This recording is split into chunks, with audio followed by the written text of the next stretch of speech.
Bonjour à tous, aujourd'hui on se retrouve pour un petit podcast audio sur comment réviser efficacement, notamment pour réviser en vue du bac ou des examens.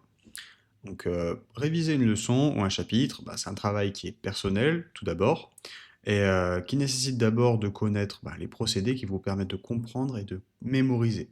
Donc, comment apprendre, comment mémoriser, puis les adapter dans l'élaboration de fiches de révision, puisque généralement on retravaille son cours pour faire des petites fiches de révision, ou sous un autre format. Étape 1, apprendre à se connaître, pour mieux s'organiser et apprendre à mémoriser les informations. Apprendre à vous connaître, ça suppose de comprendre le type de mémoire qui vous correspond le plus pour adapter ensuite votre méthode de travail. Il ne faut pas hésiter à combiner les pistes qui vont être évoquées par la suite. Donc vous avez une mémoire plutôt visuelle, si votre mémoire s'appuie sur des images mentales, que vous repassez dans votre tête, vous comprenez mieux grâce à des schémas, des images, vous retenez mieux lorsque vous avez vu des explications écrites au tableau ou dans les livres, alors tu peux relire tes notes et faire des fiches écrites, des schémas, des plans et des graphiques. Rechercher plus souvent des exemples pour illustrer un maximum de concepts de cours.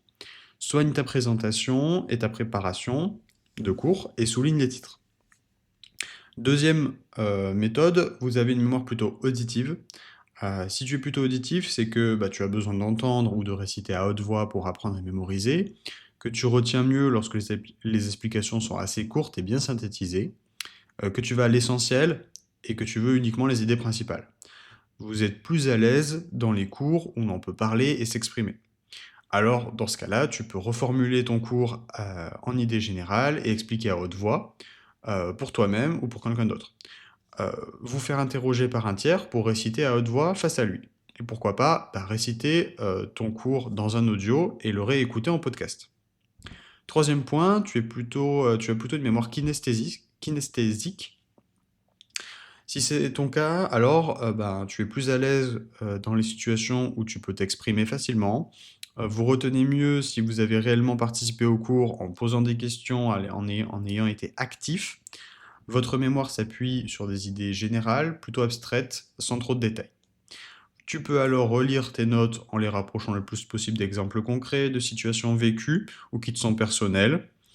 Participer le plus possible au cours et en cours, et réciter en faisant autre chose. Par exemple, une deuxième activité, comme du sport, de la marche ou autre chose.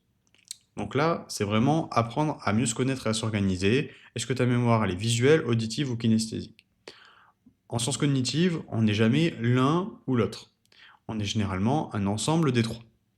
Mais tu peux avoir des petits avantages euh, sur une mémoire plutôt visuelle, auditive ou kinesthésique. Donc là aussi, essaye de changer un petit peu les formats de révision de temps en temps pour voir ce qui marche le mieux et expérimente toi-même pour apprendre à te connaître.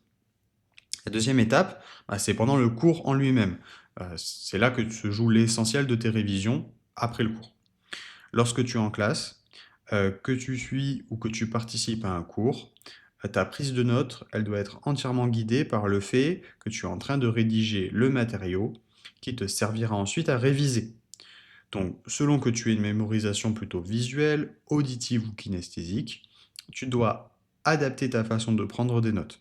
Vous pouvez prendre des notes très très denses et très exhaustives, ou au contraire très synthétiques en privilégiant uniquement les mots-clés ou les exemples ou seulement quelques titres. La prise de notes, elle peut être linéaire en écrivant de gauche à droite, de haut en bas de la page, ou schématique, avec peu de texte, beaucoup de symboles, des flèches, d'implications de type carte mentale. Ok? Je sais qu'il y a beaucoup d'étudiants, et moi quand je suis des étudiants en soutien particulier qui n'arrivent pas à prendre des notes, on se retrouve avec des élèves de terminale qui ont des cours, c'est quasiment la page blanche. Il ne faut pas hésiter à prendre des notes, même si vous avez du mal à écrire des phrases complètes sous forme de schéma. C'est beaucoup plus facile pour la révision derrière. Étape 3, une fois qu'on a bien écrit son cours, c'est tout simplement réviser. La première méthode, c'est lire son cours de façon fractionnée ou séquentielle pour se l'approprier. Une première lecture de ton cours, elle doit te permettre de repérer et de distinguer, en surlignant ou soulignant avec des couleurs, le plan du cours. les mots-clés importants et les définitions à retenir, les exemples, les faits et les données chiffrées qu'il faut retenir pour derrière pouvoir faire la dissertation, les explications du cours, les mécanismes, donc plutôt les schémas, et les choses intéressantes que tu auras notées dans ta prise de notes. Les techniques du cahier ouvert/fermé, euh, vous lisez une première fois votre cours, vous fermez le cahier, quelques heures après sur une feuille, vous notez les informations que vous avez retenues. Là, vous faites travailler votre circuit neuronal pour voir ce qui est resté en tête et ce qui va ressortir. Vous remarquez tout ce qui est possible de marquer en vrac. Pas besoin de marquer exactement les mêmes choses aux mots-clés, on n'est pas là dans du par cœur, on cherche juste à savoir et à entraîner son cerveau à ressortir l'information qu'il a vue une seule fois, de façon ordonnée. Dans un second temps, on rouvre le cahier, on relit le cours, puis on referme le cahier, et plus tard, avec un stylo d'une autre couleur, on reprend sa feuille et on la complète avec les nouvelles informations mémorisées. Et on fait ça, c'est une technique ouvert-fermé, fractionnée. On répète cette opération jusqu'à ce que la totalité du cours soit sur la feuille. Cet exercice, il est très efficace s'il se déroule sur plusieurs jours, donc il ne faut pas hésiter à espacer et à faire par petites étapes de 10-15 minutes. Donc le mieux, c'est de réviser presque 4 demi-journées, on fait 4 fois 15 minutes, plutôt qu'une grosse séance de 2 heures de révision où vous allez fatiguer et où le circuit neuronal ne va pas se construire. Il est important de refaire en entier, sans les corriger, ce qui a été fait dans le cours. Calcul, lecture de données, lecture de documents et tous les exercices. On les refait au moins une fois, après le cours. Deuxième méthode, on fait des fiches de son cours. Donc ça, c'est la méthode plutôt classique, qui généralement est connue. Les fiches de révision, ça vise à identifier, hiérarchiser et organiser les informations qui sont essentielles dans un chapitre ou un cours afin de les mémoriser.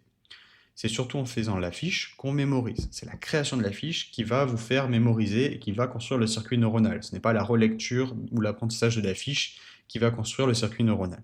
La fiche de révision, elle peut se présenter sous la forme d'un tableau, d'un schéma, d'une carte mentale ou d'une fiche plutôt linéaire, donc d'un cours, plus restreint.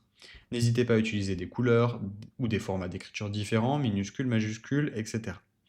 Voici un exemple. Donc, tu peux faire un exemple de support euh, avec, euh, avec des schémas plutôt en ligne, où tu vas marquer, par exemple, d'un côté ton plan de cours, donc sur une marge à droite, et puis sur ta marge à gauche, toutes tes définitions, les notions, les dates, les auteurs, et puis au milieu, tu vas mettre les explications avec les problématiques, les exemples, les titres du chapitre, les mécanismes et les explications.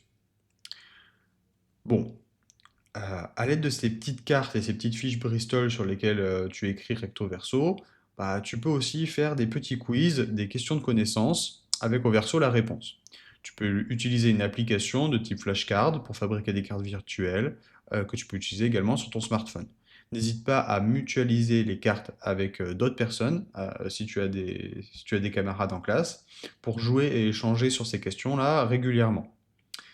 Tu peux aussi oraliser ton cours, donc ça on l'a déjà dit, mais tu peux également lire ou faire lire ton cours à haute voix. Moi je t'invite à raconter, expliquer à quelqu'un d'autre ton cours ou à t'enregistrer en audio pour réécouter ton audio et voir ce que tu peux améliorer petit à petit. Et t'enregistrer plusieurs fois pour voir si tu arrives à améliorer euh, ton cours à l'oral. Le mieux encore, c'est anticiper. Donc seul ou encore à plusieurs, tu peux rédiger les questions, les exercices d'évaluation que tu proposerais toi si tu étais l'enseignant.